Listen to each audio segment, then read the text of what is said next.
Oke, smart viewers, masih bersama Giani Fajri di sini dalam program Sosok. Nah, kita masih mau tanya sesuatu. Dari seluruh karya-karya Gian, itu sebenarnya inspirasi datang dari mana sih? Inspirasi ya, dari lingkungan, dari diri sendiri, dari aktivitas yang biasa gue lakuin sih gitu. Kalau mencari inspirasi biasanya gue ngilang, dalam arti kayak emang harus menjauh dari semua orang sih gitu. Gue jalan-jalan sendiri, matiin handphone dan lain-lain. Ya, itu sih paling inspirasi.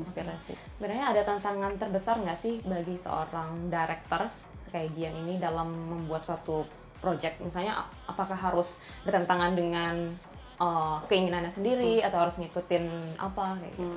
Kalau sebenarnya sih gimana caranya lo bisa ngeyakinin gagasan lo sama banyak orang.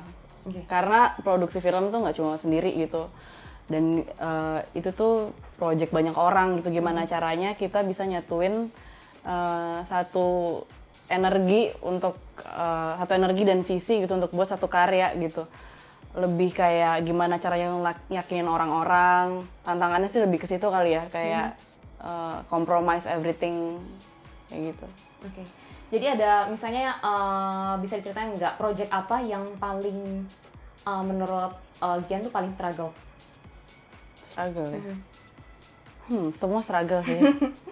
Semua project gue harus buat struggle, jadi biar ada hasilnya itu kerasa banget. Jadi kayak kalau di project mana yang struggle, I think semua sih struggle sih. Masih struggle. Dari lama pengerjaan, misalnya project ini menurut Gian, oke, gue bisa fokusin ini dalam 3 bulan, tapi itu bisa keluar apa sih, kayak over gitu loh. Oh, sering. Selalu. Kalau misalnya kayak itu udah jelas dalam arti kayak udah bersangkutan sama brand tuh kadang kita nggak bisa miss dari timeline. Tapi kalau bisa karya sendiri, kayak karya bareng teman-teman non-profit, itu bisa mundur jauh gitu. Dalam pencarian talent, apakah Gian ikut terjun atau biasa ada tim lain yang ikut terjun sih? Biasanya kalau talent film dan personal tuh biasanya gue yang pilih, mungkin tim cuma follow up dan gue emang ketemu sama si talent-talent ini ngobrol. Bukan yang kayak, kalau iklan kan beda casingnya, kalau film tuh lebih kayak, ya gue personal, gue ngobrol. Berarti dicari sekarakter tokoh itu? Yeah. Oke. Paling susah, ini boleh cari bocoran nih. Yeah. Paling susah tuh dapetin karakternya tuh seperti apa? Karakter orang tua, lansia dan anak kecil.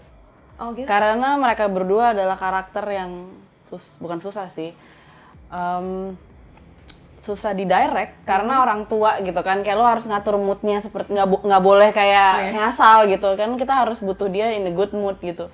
Anak kecil juga gitu, anak kecil kan kita harus ngatur pace-nya dia gitu. Kalau misalnya dia aku nggak mau, ya udah mau gimana gitu kan. Jadi kayak dua karakter itu sih yang paling susah, tapi menurut gue itu yang paling menarik. Nah, bocorannya adalah project next film gue adalah melibatkan dua karakter itu. Ya. Dua karakter yang paling susah itu. Oke.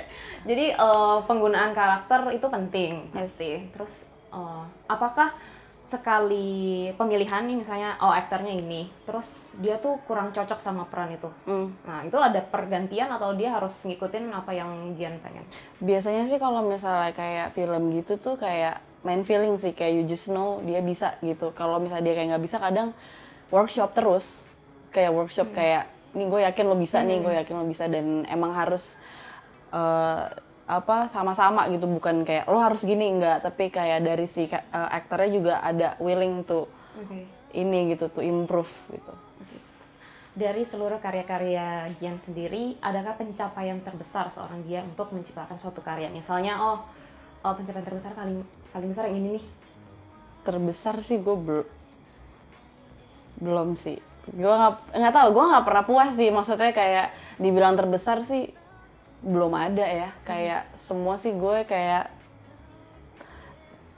jalan-jalan aja terus. Tapi intinya tuh setiap visi gue tuh untuk buat satu karya tuh membuat sesuatu yang fresh aja buat market sama sesuatu yang baru gitu. Jadi kalau terbesar sih gue kayaknya belum sih. Gue terus dari seluruh karya-karya Gian sendiri, yang menurut Gian apresiasi masyarakat atau publik tuh paling besar tuh di mana? Di itu sih, di project gue sama Aqua, which is yang Jadi ada 5 director, Angga sebagai produser milih gue untuk ini kan project buat Indonesia gitu, kayak 17 Agustusnya gitu kemerdekaan dan menginterpretasikan tentang Indonesia tuh apa gitu. Dan menurut gue Indonesia itu adalah suaraku itu. Jadi kita jalan-jalan ke Sumba gitu, kayak jalan-jalan ke Sumba. Ya encourage orang-orang untuk kayak yang mencintai ininya lah gitu, apa kekayaan yang kita punya. Dan itu sih kayaknya yang paling banyak orang seneng gitu, karena itu kolaborasi sama musisi juga, jadi kita buat musik sendiri, jadi musik itu sebagai skripnya gitu, baru kita cari gambar. Jadi tantangannya dari nol sampai dari prosesnya sampai selesai. Yeah. Oke. Nah sekarang kita sudah tiba di Sosok Challenge. Nah kebetulan sesuai dengan yang tadi kita udah briefing, kita akan berperan, kalau selama ini Gian itu yang mendirect si aktor ini atau si aktris ini. Nah sekarang Gian yang akan didirect menjadi aktris, dan situasinya sekarang ini scene-nya adalah Gian ini pergokin aku sebagai selingkuhan pacarnya gitu. Jadi terserah nih, Gian nih mau bentuknya yang antagonis atau yang sebaliknya kayak gitu. Jadi kita punya waktu 3 menit. Oke, jadi aku bakal ngikutin apa yang Gian nanti bakal dipancing dulu kali ya, Bebe. Biasanya dipancing. Kebetulan aku juga nggak bisa acting nih, jadi harus Gian dulu yang mulai nih. Aku direct, ntar balik lagi, oke? Oke.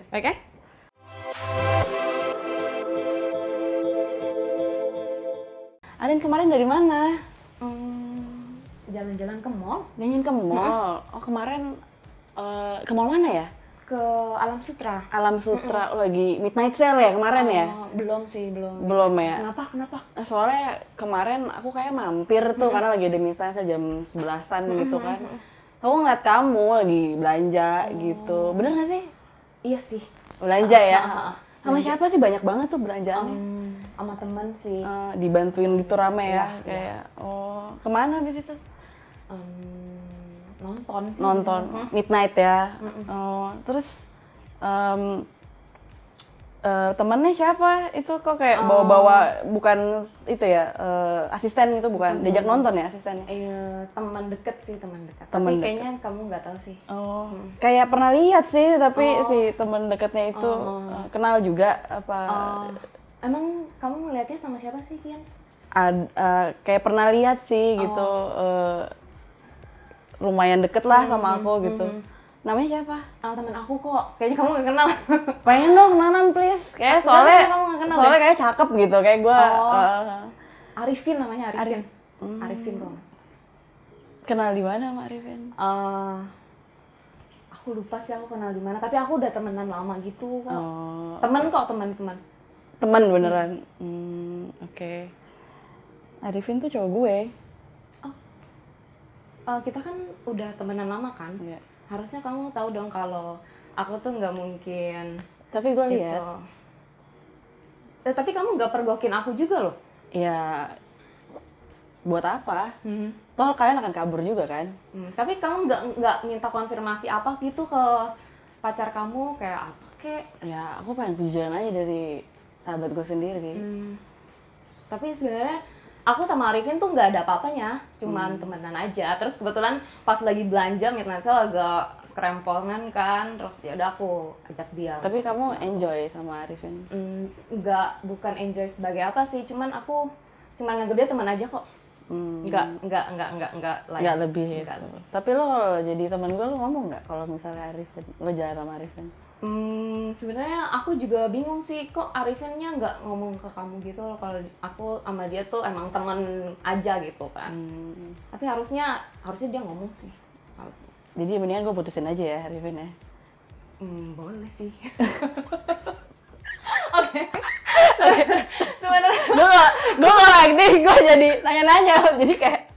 Sebenarnya aku juga nggak bisa acting ya, jadi apa boleh buat ya. Tapi nggak apa-apa.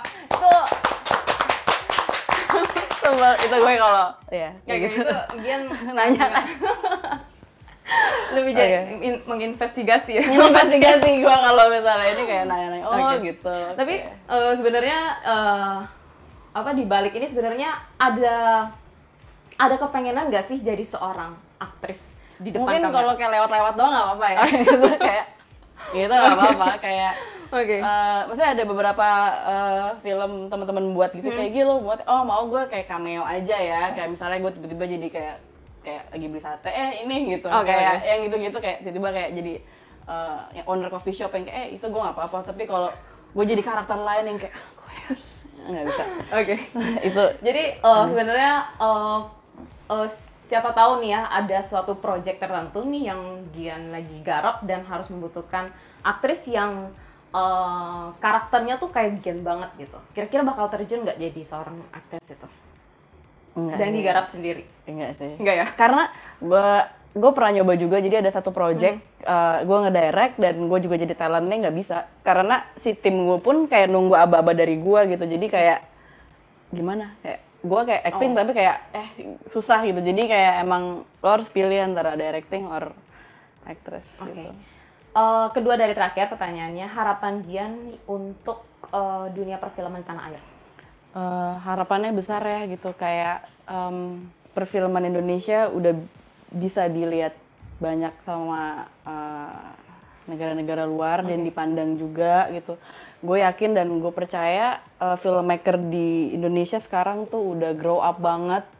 They have a very good taste, storytelling dan lain-lain gitu.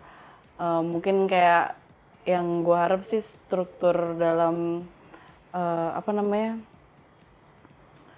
publikasinya ya gitu, publikasinya lebih jalan juga karena soalnya kayak banyak sekarang teman-teman yang berkarya tapi when it comes to publikasi mereka kayak lupa juga, jadi kayak karya bagus tuh nggak harus ditonton sekali aja gitu, harusnya habis sekali ditonton kayak ada lagi di mana gitu. Ya gue percaya sih sama filmmaker di zaman sekarang kayak akan maju gitu. Oke, nggak kerasa nih 30 menit kita udah ngobrol-ngobrol sama Giani Fajri. Terima kasih sudah menyempatkan diri dan menyempatkan waktunya. Tetap saksikan Sosok di hari dan jam yang sama. Gua Arlin dan Giani pamit, sampai jumpa.